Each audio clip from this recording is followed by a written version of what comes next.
അവിടെ ഇവിടെ നീരുണ്ട്, കുഴമ്പ് തേച്ചൊന്ന് കുളിക്കണം.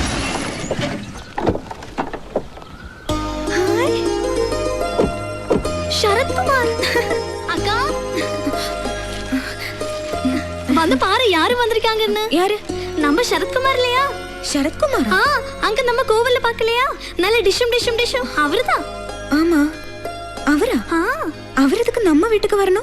ഇവർ അളിയന്മാരാ, ബെസ്റ്റ് അളിയന്മാരാ. ഇനിയിപ്പോ കല്യാണം കഴിയുന്നവരെല്ലാരും ഇവിടെ ഉണ്ടാവുമല്ലോ, വിശദമായിട്ട് പരിചയപ്പെടാം. കാഞ്ചി, നമ്മുടെ ഔട്ട് ഹൗസ് കാണിച്ചു കൊടുക്ക്. ദൂരയാത്ര കഴിഞ്ഞു വന്നതല്ലേ, വിശ്രമിക്കട്ടെ. ശരി, വന്നാട്ടെ. അല്ല, എല്ലാരും കൂടി ഒരു ഔട്ട് ഹൗസിലാണോ താമസിക്കുന്നത്? പിന്നെ അല്ലാതെ. അത് പറ്റത്തില്ല. കുടിക്കുന്ന വെള്ളത്തിൽ പോലും വിശ്വസിക്കാൻ പറ്റാത്തവരുടെ കൂടെ താമസിക്കാൻ എന്നെ കിട്ടില്ല. അയ്യോ, എന്ത് അത്ഭുതം! ഞാൻ അങ്ങോട്ട് പറയാൻ ഉദ്ദേശിച്ചത് അളിയൻ ഇങ്ങോട്ട് ഇതുകൊണ്ട് തന്നെയാ പറ്റില്ല എന്ന് പറഞ്ഞത്. ഇവിടെ അടുത്ത് ലോഡ്ജ് വല്ലതും ഉണ്ടോ? അയ്യോ, അതങ്ങ് ദൂരെ സിറ്റി പോണം. സിറ്റിയിലേക്ക് എന്ത് ദൂരമുണ്ട്? 10-35 കിലോമീറ്റർ ഉണ്ട്. അയ്യോ, അത്ര ഉള്ള. കാഞ്ചനാഥ, എന്താ ഇവിടെ? ആരാ ഇവരൊക്കെ? ഇവര് കല്യാണ ഡെക്കറേഷൻ കേരളത്തിൽ നിന്ന് വന്നവരാ. ഓ, അപ്പടിയാ? കേരളാവിൽ എപ്പടി മഴ ഇരിക്ക? മഴയേ ഉള്ളു, നല്ല ചൂടാ. ഇത് മുതലിയാരയ്യ കാലത്തൊട്ട് അനുഗ്രഹമാണ്. കഴിഞ്ഞ പുലികളെ കൊണ്ടുവന്നിരിക്ക? പുലിക്കളിയാണ് ഉദ്ദേശിച്ചത്. അയ്യാവക്ക് പുലിക്കളി എന്ന് വെച്ചാൽ ജീവനാ. അതിനുവേണ്ടി ലക്ഷങ്ങൾ കളിക്കും. പുലികളൊക്കെ പുറകെ വരും. ഇപ്പൊ ഒരു ആനയുണ്ട്. ആനയാ? എവിടെ? ആന ഇടഞ്ഞു നിക്ക. ഏത് നിമിഷവും ചിഹ്നം വിളിച്ചിങ്ങി വരാം.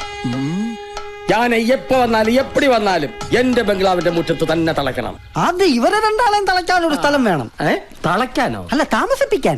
അതിന് എന്റെ ബംഗ്ലാവ് ഉണ്ടല്ലോ. അതെവിടെയാ? ദോ ആ കാണുന്നു. അവിടെ പെണ്ണുങ്ങളുണ്ടോ? ഉണ്ടല്ലോ, എന്റെ 2 ഭാര്യമാർ. ഓ, ആശ്വാസമായി. സമാധാനമായിട്ട് കിടന്ന് ഉറങ്ങാലോ. ஐயா, இவங்க வந்து நித்திய பிரம்மச்சாரி. நாம எல்லாம் டீசன்ட் பார்ட்டிஸ் ஐயா. செப்பரேட் அகாமடேஷன் கிடைச்சா ரொம்ப நல்லா இருக்கும். அப்படியா? ஆமா. காஞ்சிநாதா, ஐயா, நீ இவங்களை எல்லாம் கூட்டிட்டு போங்க. நீங்க 2 பேரும் என் கூட வாங்க. ஓகே அண்ணா, செல்லுங்க. வாங்க. இங்க நல்ல മൊയിലിയാരി. ഐശ്വര്യമായിട്ട് വലതുകാലം വെച്ച് കയറി വാ. വലതുകാലം വെച്ച് എന്തോന്ന്? ഗൃഹപ്രവേശം. തിരിച്ചു പോകാൻ നേരത്തെ പുറത്തെടുത്ത് വെക്കാൻ കാലുണ്ടായാ മതി. അതൊന്നും ഉണ്ടാവൂല. കാലുണ്ടാവില്ലേ? അതല്ല, ഒരാപത്തും ഉണ്ടാവൂല. ഒക്കെ കാമാക്ഷിയമ്മ നോക്കിക്കോളൂ. കാമാക്ഷിയമ്മയോ? അതാര്? കണ്ടില്ലല്ലോ. കാഞ്ചി കാമാക്ഷി, സാക്ഷാൽ പാർവതി ദേവി. കാഞ്ചി കാമാക്ഷി ക്ഷേത്രത്തിലേക്ക് ഇവിടുന്ന് എത്ര ദൂരം ഉണ്ടാവും? ഇവിടുന്ന് 10-35 കിലോമീറ്ററോളം വരും. അതിനടുത്ത് തന്നെയാണ് ഏകാംബരനാഥ ക്ഷേത്രം. ഇതാണ് ബെഡ്റൂം. എന്നാ ക്ഷേത്രത്തിലെ ഉത്സവം? പങ്കുനി ഉത്തര ഉത്സവത്തിന് കൊടിയേറാൻ ഇനി 2-3 ദിവസമേ ഉള്ളൂ. കൊടിയേറി 10ാം നാളാണ് ഏകാംബരനാഥരുടെയും കാഞ്ചി കാമാക്ഷിയുടെയും കല്യാണം നടന്ന തിരുക്കല്യാണ നാൾ. അന്ന് എല്ലാ ജാതിയിലും മതത്തിലും പെട്ട 100 കണക്കിന് പെൺപിള്ളേരുടെ കഴുത്തിൽ ഒരേ മുഹൂർത്തത്തിൽ ഒരുമിച്ച് താലികെട്ട് നടക്കും. അതാണ് കാഞ്ചീപുരത്തെ പ്രധാന വിശേഷം. എന്തൊരു കാഴ്ചയായിരിക്കും അല്ലേ നജിക?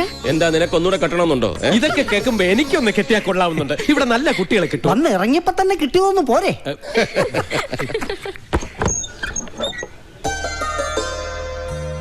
അയ്യോ, ഈ കുട്ടിയെ ക്ഷേത്രത്തിൽ വെച്ച് കണ്ടതാണല്ലോ.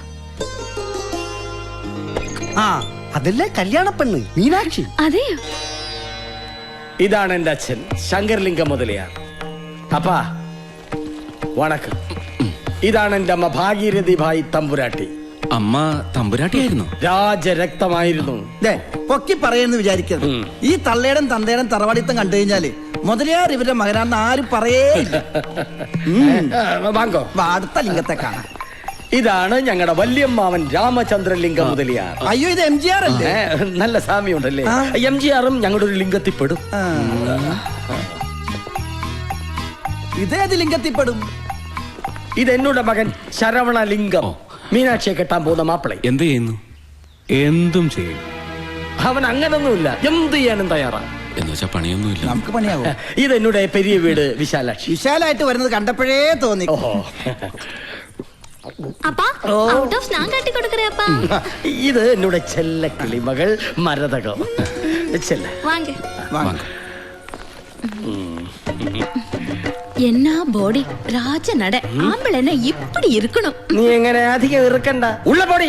ഔട്ട് ഹൗസ് പക്കം എത്തി പാത്തേം തെരിഞ്ഞ തൊലച്ചിടവൻ ജാഗ്രത. പൊടി. കാഞ്ചി കാമാക്ഷി, വെളുക്കാൻ തേച്ചത് പാണ്ടാകക്കൂടാത്. ഇവിടെ രാത്രിയിലെ ഭക്ഷണം എങ്ങനെയാണ്? ഇവിടുന്ന് തരോ അതോ പുറത്തു പോയി അത് കഴിക്കണം? പാപ്പാത്തി തരും. അയ്യോ, ചപ്പാത്തി ഒന്നും വേണ്ട. ഞങ്ങൾക്ക് വല്ല ഫ്രൈഡ് റൈസോ നൂഡിൽസോ എന്തെങ്കിലും മതി. പാപ്പാത്തി എന്ന് പറഞ്ഞത് ഇവിടത്തെ വേലക്കാരുടെ പേരാ. അപ്പൊ അവളുടെ അമ്മയുടെ പേര് പൊറോട്ട എന്നായിരിക്കും. ഒന്നും മിണ്ടാതിരിക്കും. ഇത് വല്ല സീരിയലിലെ യക്ഷികൾക്ക് വാടക കൊടുക്കാൻ പറ്റും. ഉള്ള വന്ന് പാരുங்க. വാതില് ചെറുതാ. നീങ്ക കല്യാണ മണ്ഡപം കാണാൻ പോനാന്ന് പറഞ്ഞില്ലേ? തിരിച്ചു വരുമ്പോഴേക്കും ശുദ്ധം ചെയ്തു തരാം. കൂപ്പിട്ടിയമ്മ. ഇതാ പാപ്പാത്തി.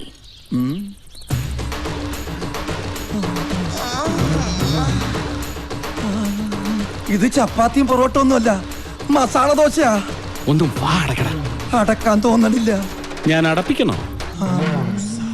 എല്ലാം കൂട്ടി പറക്കി ശുദ്ധ പണി അരമന മാതിരി ആക്കിടണം. എന്നാ சரி. എന്നാ പോ തുടപ്പെല്ലാം എടുത്തിട്ട് വാ. உங்களுக்கு തിരുമണമാച്ചാ? അച്ചുവണ്ണൻ അങ്ങനെ പ്രത്യേകിച്ച് തിരുമണമെന്നില്ല. എനിക്ക് പാപ്പാത്തിയെ കൊണ്ടും തിരുമിച്ചാ കൊള്ളാന്നുണ്ട്. അതല്ലേ കല്യാണമാച്ചാനാ ചോദിച്ചത്. എനിക്ക് കല്യാണവുമായി 4-5 കൊച്ചുങ്ങളുമായി. എപ്പോ? அப்படியா? ശരി വരാൻ. எங்க அப்பா மாதிரி ஒரு சின்ன வீடு கட்டிக்கிறியா? പോടി അവിടുന്ന്. പാവം കുട്ടി, പണത്തിന്റെ ഒരു അഹങ്കാരം ഇല്ല. ഒരു ചിന്ന വീട്ടിൽ താമസിക്കണമെന്ന് അതിന്റെ ആഗ്രഹം. എടാ പൊട്ട, ചിന്ന വീടെന്ന് പറഞ്ഞ 2ാം ഭാര്യ എന്ന അർത്ഥം. മുളച്ച് 3 ഇല വിരിഞ്ഞില്ല. അതിനു മുമ്പ് കേട്ടില്ലേ അവളുടെ? അച്ചുവേട്ടാ സൂക്ഷിക്കണം. പഠിപ്പിക്കുന്ന സാറന്മാരെ പ്രേമിക്കുന്ന പ്രായമാണ്. ഞാനും ഒന്ന് സൂക്ഷിച്ചേക്കാം. ആ മൂക്കത്താ ചുണ്ടി ഒറ്റക്കൊമ്പനെന്നാ നാട്ടിലെല്ലാരും വിളിക്കണേ. അച്ഛനേക്കാൾ എനിക്ക് ഓർമ്മ ഏട്ടനെയാ. എന്നെ വലിയ ഇഷ്ടാ. പക്ഷേ ഇപ്പൊ ആ മുഖത്ത് നോക്കാൻ പോലെ എനിക്ക് പേടിയാ. மீனோக்கா அவரு மேரிட் தான். 4-5 குழந்தைகளும் இருக்கு. யாருக்கு? நம்ம சரத்குமாருக்கு. சும்மா இருடி. இது அவரோட தங்கச்சி. உங்க அண்ணனுக்கு இவளை சரத்குமார்னா പേരിട്ടിരിക്കുന്നത്. ഏട്ടൻ എത്ര പിള്ളേരുണ്ടെന്നാ പറഞ്ഞത്? 4-5. കഴുത. അവർക്ക് ഇനി കല്യാണമേ ആകല. நிஜமா? அவரோட அனுவாதம் இல்லாம இந்த தங்கச்சி அவரோட ஃப்ரெண்ட கெட்டிக்கிட்டா. அதனால அப்படியா? அப்பா இப்பதான் மூச்சு சரியாய் வந்தது. ஒண்ணுமில்ல.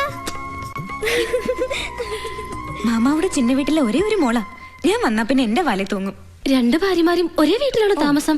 ഈ നാട്ടിൽ അതൊന്നും വലിയ കാര്യമല്ല. അൻപക്കൊന്ന് ആശയ്ക്കൊന്നെന്നാ ഇവിടുത്തെ ചൊല്ല് തന്നെ.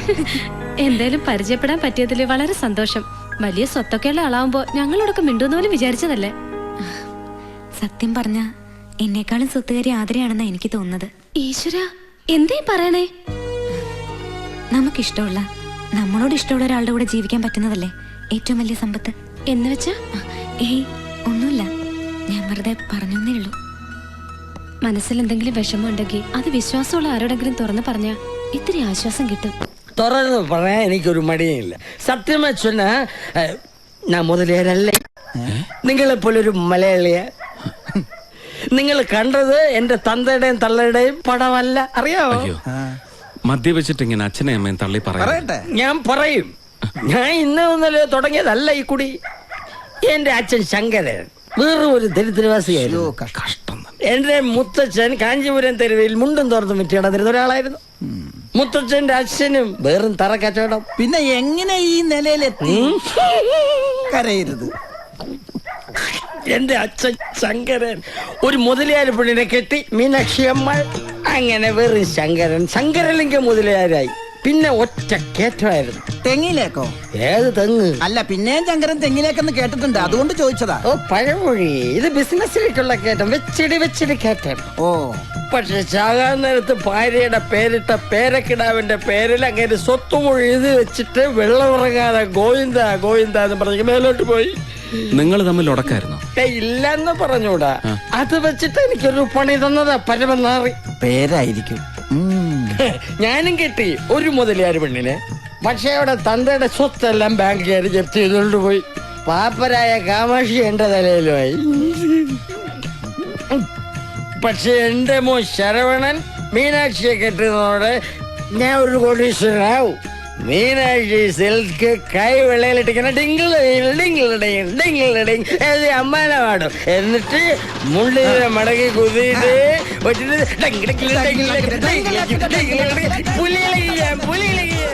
ഈശ്വര എന്തായി കാണിക്കുന്നത്? ഔട്ട് ഹൗസിലേക്ക് പോരുന്നത് കണ്ടപ്പോഴേ ഞാൻ സംശയിച്ചതാ ആ മാരിയപ്പം കൊണ്ടുവന്ന് ഇവിടെ ഒളിപ്പിച്ചു വെച്ചിട്ടുണ്ടാവുമെന്ന്. അതെ ഒന്നും തോന്നരുത് കേട്ടോ. ബോധമില്ലാതെ ഓരോന്നും വിളിച്ച് പറയുന്നത്. എത്ര ഓടിച്ചാലും ഞാൻ ബോധം വിടില്ല. ഈ ശ്രീരാമലിംഗ സ്റ്റഡി ആയിരിക്കും. സ്റ്റഡിയായിട്ട് നിൽക്കും. എനിക്കറിയാത്തതല്ലോ. சொல்லு காலம்மா தூக்கம் வரல எனக்கு நீ രാത്രി ഗുഡ് നൈറ്റ് പറഞ്ഞത്. ഇതാണ് ഓരോരുത്തരുടെ തനി സ്വഭാവം അറിയണമെന്നുണ്ടെങ്കിൽ ബിവറേജ് വാട്ടർ ഉള്ളിൽ ചെല്ലണമെന്ന് പറയണത്. കല്യാണം കഴിയുന്നത് വരെ ഈ പുലികളി കാണേണ്ടി വരുമോന്നാ എന്റെ പേടി. സിറ്റിയിലെങ്ങാനും താമസിച്ചാൽ മതിയായിരുന്നു. കുറച്ച് ദൂരം ഉണ്ടെന്നല്ലേ ഉള്ളൂ. അത് തന്നെയാണ് ഞാനും പറയണത്. ഇവിടെ വലിയ ശല്യമൊന്നുമില്ല കേട്ടാ. സാപ്പാട് എങ്ക വെക്കരുത്. എവിടെ വെച്ചാലും എനിക്ക് സമ്മതം എന്താ. അയ്യോ ഇപ്പൊ അതൊന്നും വേണ്ട. എടാ വിളമ്പി തരണോന്നാ ചോദിച്ചത്. എന്നാ വിളമ്പിക്കോ. വേണ്ട, ഞങ്ങൾ വിളമ്പിക്കോളാം. പൊയ്ക്കോ. சரிங்கய்யா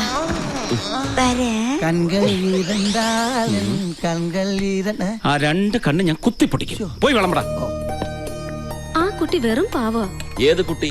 മീനാക്ഷി. ഏയ് അത് പാവൊന്നുമല്ല, കോടിക്കണക്കിന് രൂപയുടെ സ്വത്തുള്ള പെണ്ണ. സ്വത്തിന്റെ കാര്യമല്ല പറഞ്ഞത്. പിന്നെ എന്നോട് മനസ്സ് തുറന്ന് കൊറേ കാര്യങ്ങൾ സംസാരിച്ചു. അല്ലേലും മനസ്സ് തുറപ്പിക്കാതിനൊക്കെ നല്ല മിടുക്കാണല്ലോ. കട്ടിക്കിടിച്ചാ തുറക്കാത്ത എന്റെ മനസ്സ് മേശ വലിപ്പ് തുറക്കും പോലെ ഈസി ആയിട്ട് തുറന്നു കളഞ്ഞില്ലേ. ദേ നജീക്ക നിർത്തി. മീനാക്ഷിയെ കണ്ടപ്പോ ഏതോ മുജ്ജന്മത്തിൽ പരിചയമുള്ള ഒരാളെ കണ്ട പോലെയാ എനിക്ക് തോന്നിയത്. ഒരുപക്ഷെ ഈ മീനാക്ഷി കഴിഞ്ഞ ജന്മത്തിലെ ആതിരയുടെ അമ്മായി അമ്മായിരുന്നിരിക്കും. എന്തിന് അമ്മായി അമ്മ നാത്തൂനായ പോലെ? കഴിഞ്ഞ ജന്മത്തിലെ അമ്മായി അമ്മയാണ് ഈ ജന്മത്തിലെ നാത്തൂനായി ജനിക്കുന്നത്. ആണോ എന്ന് ചിലരൊക്കെ പറയാറുണ്ടെന്ന് തോന്നുന്നു. സത്യം പറഞ്ഞ ആ കുട്ടി എന്റെ നാത്തൂനായിരുന്നെങ്കിലെന്ന് ഞാൻ ആശിച്ചു പോയി. അത് പ്രശ്നമല്ല. കഴിഞ്ഞ ജന്മത്തിൽ മീനാക്ഷിയുടെ അമ്മായി അമ്മയായിട്ട് ജനിക്കണേ എന്ന് പ്രാർത്ഥിച്ചാ മതി. അപ്പൊ ഈ ജന്മത്തിൽ അതിന്റെ നാത്തൂനാവും. മനസ്സിലായില്ലേ? ഈ ജന്മത്തിലെ നാത്തൂനായിട്ട് നീ ആ പപ്പടം ചേർത്ത്. ഇത് രാജ്യം വേറെയാണ്. ഇതങ്ങനെ മുതലേറെ ആൾക്കാർ കേട്ടാലുണ്ടല്ലോ ആ നിമിഷം നമ്മളെ എല്ലാരെയും ബാക്കപ്പ് ചെയ്യും. അങ്ങനെയാണെങ്കിൽ വേണ്ട, നമ്മളെ പറഞ്ഞു വിട്ടാലേ ആ ഒറ്റ കൊമ്പൻ ഇവന്റെ മുഴുവൻ ഒറ്റയ്ക്ക് വിഴുങ്ങിക്കളയും. ഈശ്വരാ രക്ഷിക്കണേ.